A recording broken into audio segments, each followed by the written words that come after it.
Kisah nyata horor pesugihan pedagang nasi kebuli kambing. Di sudut kota kecil yang terletak di Jawa Tengah, tepatnya di Jalan Merdeka, terdapat sebuah warung nasi kebuli kambing yang ramai dikunjungi masyarakat setempat. Warung ini dikelola oleh seorang pria parubaya bernama Pak Andi. Dengan usianya yang menginjak 50 tahun, Pak Andi memiliki wajah yang ramah penuh senyuman, meskipun kerutan di dahinya menandakan beban hidup yang tidak ringan. Ia selalu mengenakan kaos polo berwarna hijau tua dan celana kain yang sederhana, mencerminkan sifatnya yang rendah hati dan penuh kesederhanaan.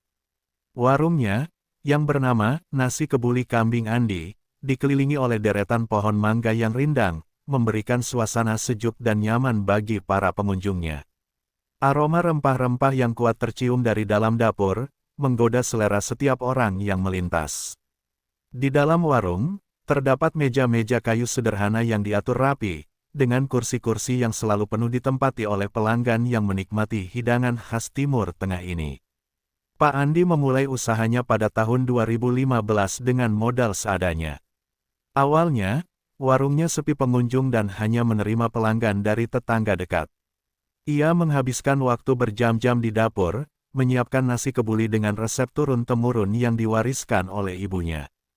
Ia percaya bahwa setiap bahan yang digunakan harus segar dan berkualitas, meskipun terkadang ia harus berjuang untuk mendapatkan bahan-bahan tersebut dengan harga terjangkau. Kehidupan Pak Andi tidak selalu mulus. Ia menikah dengan Ibu Siti, seorang wanita cantik dan sabar yang selalu mendukung suaminya dalam keadaan apapun. Mereka dikaruniai 2 orang anak, Rina dan Budi, yang masih duduk di bangku sekolah. Setiap malam, setelah warung tutup, Pak Andi dan Ibu Siti seringkali berdiskusi tentang masa depan usaha mereka. Mereka ingin memberikan yang terbaik untuk anak-anak mereka, tetapi kondisi finansial yang sulit membuat mereka khawatir. Satu malam, saat hujan deras mengguyur kota, Pak Andi duduk sendirian di warung, merenungkan langkah-langkah yang harus diambil untuk menyelamatkan usaha yang kian terpuruk. Ia merasa putus asa, hampir menyerah pada impian yang telah ia bangun bertahun-tahun. Di tengah keputusasaannya, seorang dukun tua bernama Kiai Joko mendatangi warungnya. Dukun itu memiliki aura misterius, dengan jubah hitam dan tatapan tajam yang seolah bisa menembus jiwa. Kiai Joko menawarkan bantuan untuk mengubah nasib warung Pak Andi. Dengan suara lembut tetapi penuh wibawa, ia menjelaskan bahwa ada cara untuk memastikan warungnya selalu ramai, tetapi dengan harga yang harus dibayar. Pak Andi, yang sudah berada di ambang keputusasaan, mendengarkan penawaran itu dengan seksama.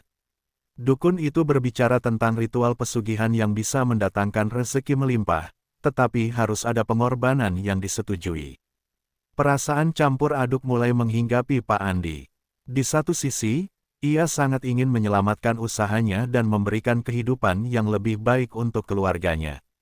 Namun, di sisi lain, ia merasa ragu dan takut akan konsekuensi dari perjanjian tersebut. Dalam kegelapan malam, suara hujan yang berjatuhan seolah menjadi saksi bisu bagi keputusan yang akan diambilnya. Dengan hati yang berat, Pak Andi akhirnya menyetujui tawaran tersebut, tidak menyadari bahwa ia telah membuka pintu menuju dunia yang gelap dan penuh bahaya. Dalam pengantar cerita ini, pembaca dikenalkan dengan karakter utama, latar belakang, dan suasana kehidupan sehari-hari Pak Andi. Cerita tentang harapan, keputusasaan, dan pilihan yang diambilnya menjadi fondasi yang kuat untuk konflik yang akan datang. Dengan atmosfer yang mencekam dan nuansa misteri yang kental, bab 1 ini membuka jalan bagi perjalanan menyedihkan yang akan dihadapi oleh Pak Andi dan keluarganya. Malam semakin larut saat Pak Andi duduk di kursi kayu usang di pojok warungnya. Suara hujan yang masih terus mengguyur kota, berpadu dengan gemuruh petir yang sesekali mengguncang suasana malam. Lampu neon yang menerangi warung berkelap-kelip, menciptakan bayangan-bayangan aneh di dinding. Pak Andi memandangi piring-piring kosong yang ditinggalkan pelanggan, merasakan kepedihan dan keputusasaan yang semakin mendalam. Usahanya, yang selama ini menjadi harapan dan sumber kehidupan bagi keluarganya, kini berada di ujung tanduk. Dalam keadaan yang meliputi ketidakpastian dan rasa cemas, Pak Andi teringat pada pertemuannya dengan Kiai Joko, dukun misterius yang menawarkan bantuan untuk mengubah nasibnya. Suara lembut dan penuh wibawa Kiai Joko masih terngiang di telinganya, menjelaskan tentang ritual pesugihan yang bisa mendatangkan rezeki, tetapi harus dibayar dengan pengorbanan. Rasa ragu dan takut mulai menggerogoti hatinya. Ia berpikir tentang keluarganya, tentang Rina dan Budi yang masih kecil, dan Ibu Siti yang selalu setia di sampingnya. Ia tidak ingin mengecewakan mereka, tetapi di saat yang sama, ia tidak ingin terjerumus ke dalam kegelapan. Ketika hujan akhirnya reda, Pak Andi memutuskan untuk menutup warung lebih awal malam itu. Ia pulang dengan langkah berat, memikirkan bagaimana cara menyelamatkan usaha dan keluarganya. Setibanya di rumah, ia mendapati Ibu Siti sedang menyiapkan makan malam dengan penuh cinta, meski wajahnya terlihat lelah. Melihat senyuman Ibu Siti, Pak Andi merasakan getaran di hatinya. Ia ingin memberikan yang terbaik untuk istrinya, tetapi ia juga merasa terjebak dalam sebuah dilema yang sangat berat. Di tengah kebisingan dan keheningan malam, Pak Andi tidak bisa tidur. Ia berbaring di ranjang, memandangi langit-langit kamar, berusaha memikirkan solusi. Namun, bayangan Kiai Joko dan tawarannya terus mengganggu pikirannya. Dalam kebingungan, ia teringat pada kisah-kisah yang sering dibicarakan orang-orang tentang pesugihan. Beberapa dari mereka berhasil menjadi kaya, tetapi tidak sedikit yang mengalami kehampaan dan kesengsaraan setelahnya. Momen-momen tersebut merasuk dalam benaknya, membuatnya semakin bingung. Keesokan harinya, Pak Andi memutuskan untuk pergi ke pasar untuk membeli bahan-bahan masakan, berharap mendapatkan inspirasi untuk menarik pelanggan. Saat ia berkeliling, ia melihat sekelompok orang berkumpul di satu sudut pasar, membicarakan keberhasilan seorang pedagang yang baru saja membuka warung baru. Pedagang itu, sebut saja Pak Joko, tampak sangat beruntung, dengan pelanggan yang selalu ramai dan keuntungan yang melimpah. Semua orang tampak terpesona oleh keberuntungan yang dimiliki Pak Joko, dan Pak Andi merasa cemburu sekaligus putus asa. Di tengah kerumunan, Pak Andi mendengar bisikan dari seorang wanita tua yang duduk di tepi jalan. Ia berbicara tentang kekayaan yang datang dengan cepat dan mudah, tetapi tidak tanpa harga yang harus dibayar. Hati-hati dengan apa yang kau inginkan, nak. Kekayaan bisa datang membawa kebahagiaan, tetapi juga membawa malapetaka, kata wanita itu dengan suara pelan, tetapi tegas. Kata-katanya menggema dalam hati Pak Andi, menambah rasa cemas yang sudah menggerogoti pikirannya. Malam itu, Pak Andi kembali bertemu dengan Kiai Joko di tempat yang sama seperti sebelumnya. Dukun itu menunggu di sudut gelap, dengan matanya yang bersinar merah dalam cahaya bulan purnama. Suasana di sekelilingnya terasa mencekam, dan Pak Andi merasakan getaran ketakutan saat mendekatinya. Kiai Joko mengulurkan tangan, menawarkan sebuah keranjang kecil yang berisi berbagai benda aneh, kemenyan, garam, dan beberapa benda yang tidak bisa dikenalnya. Ini adalah syarat untuk melaksanakan ritual. Jika kau ingin mendapatkan kekayaan yang kau impikan, lakukanlah tanpa ragu. Bisiknya dengan nada menggoda, kepala Pak Andi berputar. Terombang-ambing antara keinginan untuk menyelamatkan warung dan ketakutan akan konsekuensi dari tindakan yang akan diambilnya. Ia tahu bahwa melakukan pesugihan adalah jalan berbahaya, tetapi dorongan untuk mendapatkan kesuksesan membuatnya merasa tidak ada pilihan lain. Dalam momen tersebut, Pak Andi dengan tegas menganggukkan kepala, menerima tawaran Kiai Joko dan merelakan dirinya terjerumus ke dalam dunia yang penuh misteri dan bahaya. Dengan keputusan yang diambil, Pak Andi merasa seperti menandatangani kontrak dengan kegelapan. Ia pulang dengan pikiran yang penuh keraguan, tetapi juga dengan harapan baru yang samar.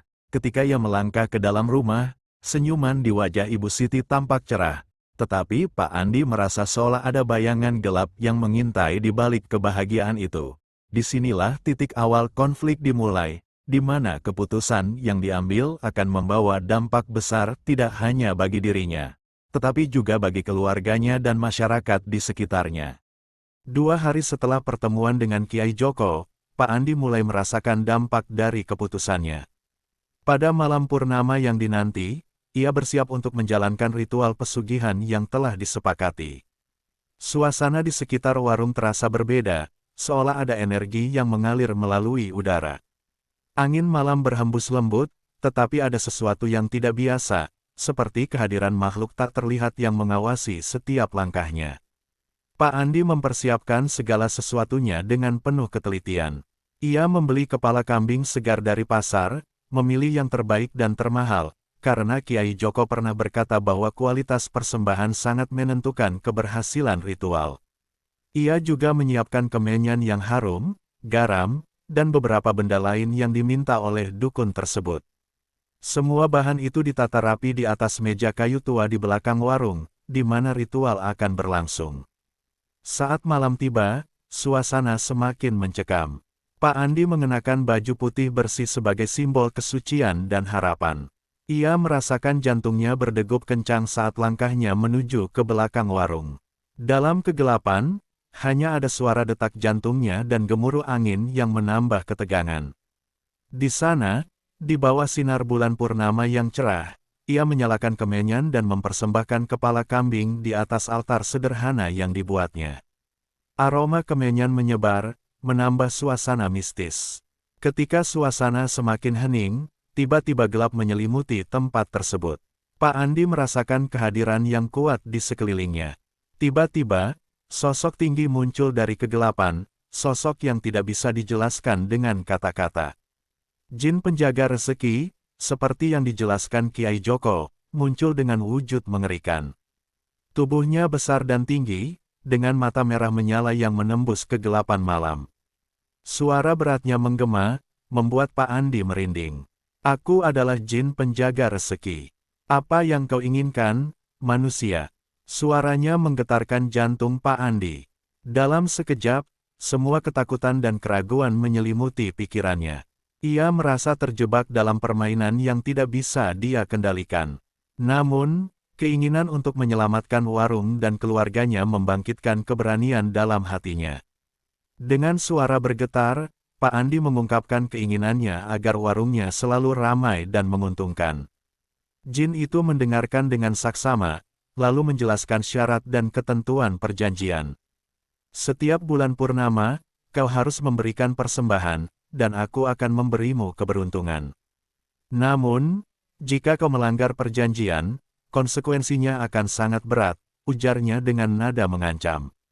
Pak Andi merasakan keringat dingin mengalir di dahinya, tetapi ia mengangguk, menerima kesepakatan tersebut. Setelah ritual itu, keajaiban mulai terjadi. Dalam waktu singkat, warung Pak Andi dipenuhi pelanggan.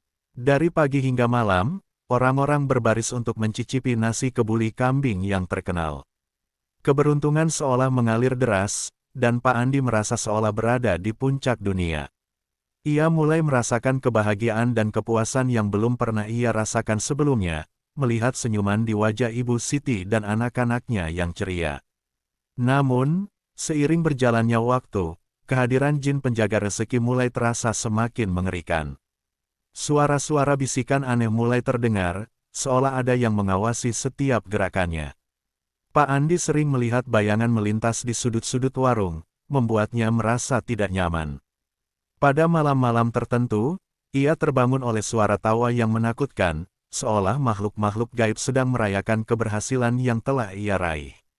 Suatu malam, saat suasana warung sedang ramai, Pak Andi mengalami pengalaman yang sangat menakutkan.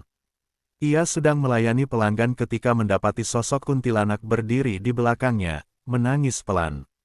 Wajahnya pucat dan rambutnya panjang menutupi wajah. Pak Andi merasa tercekik oleh ketakutan, tetapi pelanggan lainnya tampak tidak melihat apa-apa. Mereka terus menikmati hidangan tanpa menyadari kehadiran makhluk itu. Perasaan aneh menggelayuti pikirannya, apakah semua keberuntungan ini memiliki harga yang harus dibayar? Keesokan harinya, Pak Andi mengunjungi Kiai Joko untuk berkonsultasi. Dukun itu tampak senang melihat kesuksesan warung Pak Andi, tetapi saat Pak Andi menceritakan pengalaman menakutkan yang dialaminya, wajah Kiai Joko berubah serius. Kau telah memasuki dunia yang berbahaya, Pak Andi. Rasakanlah konsekuensi dari perjanjian ini. Jin tidak akan pernah puas. Ia akan meminta lebih dari sekadar persembahan, katanya, suaranya penuh peringatan. Perkataan Kiai Joko membuat Pak Andi gelisah. Ia merasa terjebak dalam jaring yang semakin erat. Dengan semakin banyaknya gangguan gaib yang menghantuinya, Pak Andi mulai mempertanyakan keputusan yang diambilnya. Apakah semua ini sepadan dengan kebahagiaan yang ia rasakan? Dalam hati, ia merindukan kehidupan lamanya, meski penuh kesulitan, tetapi jujur dan bebas dari kegelapan yang kini mengintainya. Ketika bulan purnama berikutnya mendekat, Pak Andi merasa ketakutan yang semakin dalam. Ia tahu bahwa ia harus melakukan ritual lagi, tetapi rasa takut akan apa yang akan diminta oleh jin penjaga rezeki menghantui pikirannya. Ia merasa terjebak dalam dilema yang mengerikan antara keberuntungan yang diraihnya dan bayang-bayang kegelapan yang mengintai. Ketegangan semakin meningkat, dan Pak Andi harus bersiap menghadapi konsekuensi dari pilihannya yang mungkin akan mengubah hidupnya selamanya. Malam purnama kembali tiba, dan ketegangan di hati Pak Andi semakin menggunung. Ia merasakan jantungnya berdegup kencang, seolah-olah berusaha memberontak dari rasa takut yang menggerogoti dirinya.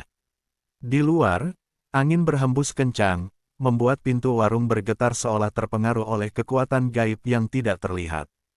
Suasana mencekam ini mengingatkannya pada pertemuan-pertemuan sebelumnya dengan jin penjaga rezeki, dan ia tahu bahwa malam ini akan menjadi penentu nasibnya. Setelah menyiapkan sesajen dengan hati-hati, termasuk kepala kambing yang telah dipilih dengan teliti, kemenyan, dan beberapa benda lain yang diminta, Pak Andi melangkah ke belakang warung. Ia berusaha menguatkan diri, meskipun rasa takut dan keraguan terus membayangi. Malam itu, ia mengenakan baju putih bersih, dan dalam hatinya, ia berdoa agar Tuhan melindunginya dari segala mara bahaya. Saat ia menyalakan kemenyan dan mengatur sesajen di altar sederhana, bayangan gelap mulai muncul di sekelilingnya. Dalam sekejap, jin penjaga rezeki muncul di hadapannya dengan wujud yang lebih menakutkan dari sebelumnya. Tubuhnya yang besar dan mata merah menyala membuat Pak Andi merasa kecil dan terjepit dalam ketakutan. Suara beratnya menggetarkan malam, "Kau datang lagi, manusia. Apa yang kau siapkan untukku?" Pak Andi, dengan suara bergetar, menjelaskan bahwa ia telah melakukan semua yang diminta, tetapi dalam hatinya, ia merasakan ketidakpastian. "Aku ingin terus melayani pelanggan, tetapi aku juga takut akan konsekuensi dari perjanjian ini," ujarnya, suaranya hampir tenggelam dalam detak jantungnya yang berdebar. Jin itu menatapnya tajam, dan dengan nada yang lebih serius, ia menjawab, "Setiap bulan purnama, aku ingin lebih dari sekadar persembahan. Kali ini, aku ingin salah satu anggota keluargamu sebagai tumbal. Pilihlah." Pengumuman itu membuat Pak Andi terkejut, dan untuk sesaat, ia merasa dunia di sekitarnya berputar. Dalam benaknya, ia terbayang wajah Ibu Siti dan anak-anaknya, dan ketakutan menyelimuti hatinya. "Jangan!" teriaknya, tetapi suaranya tenggelam dalam keheningan malam. Pak Andi merasakan tubuhnya bergetar, terjebak antara rasa cinta kepada keluarganya dan keinginan untuk mempertahankan keberuntungan yang telah ia raih. "Aku tidak bisa mengorbankan keluargaku," seru Pak Andi, tetapi jin itu hanya tertawa, suara tawa yang menggugah rasa ngeri. Malam itu, Pak Andi merasakan ketegangan yang luar biasa. Ia berlari kembali ke dalam warung, berusaha menenangkan diri. Namun, bayangan-bayangan aneh terus menghantuinya. Suara bisikan yang meresahkan semakin jelas terdengar, seolah-olah makhluk-makhluk gaib itu menuntut balasan atas kesepakatan yang telah ia buat. Saat ia bersandar di dinding, perasaan panik mulai menguasainya. Ia tahu bahwa ia harus bertindak cepat sebelum semuanya terlambat. Dengan keberanian yang tersisa, Pak Andi berusaha mencari bantuan dari ulama yang pernah ia temui sebelumnya. Ia tahu bahwa satu-satunya cara untuk membebaskan diri dari cengkeraman jin penjaga rezeki adalah dengan menghentikan praktik pesugihan ini. Dalam perjalanan menuju rumah ulama, Pak Andi merasa seolah ada sesuatu yang menghalanginya, seolah bayangan gelap itu mengikuti setiap langkahnya. Setelah sampai di rumah ulama, Pak Andi menjelaskan semua yang terjadi. Ulama itu mendengarkan dengan seksama, wajahnya serius. "Kau telah menjalani jalan yang berbahaya, Pak Andi. Satu-satunya cara untuk mengakhiri semua ini adalah dengan melakukan ritual pembersihan dan memohon ampun kepada Tuhan. Kita akan membersihkan warungmu dari energi negatif dan mengusir jin tersebut, kata ulama dengan tegas. Malam itu, mereka melakukan ritual pembersihan yang melibatkan bacaan ayat-ayat suci dan pembakaran kemenyan. Pak Andi merasakan ketegangan di atmosfer, tetapi juga ada harapan yang mulai tumbuh. Saat ayat demi ayat dibacakan, suasana di sekelilingnya mulai terasa lebih tenang. Tiba-tiba, cahaya putih menyelimuti tempat tersebut, dan Pak Andi merasakan kehadiran yang kuat. Dalam momen itu, ia berdoa dengan sungguh-sungguh, memohon ampun dan perlindungan untuk dirinya dan keluarganya. Saat ritual selesai, Pak Andi merasa lega. Jin penjaga rezeki dan makhluk-makhluk lain yang mengganggu tampaknya telah pergi. Namun, saat ia kembali ke warung, suasana yang dulunya ramai kini terasa sepi.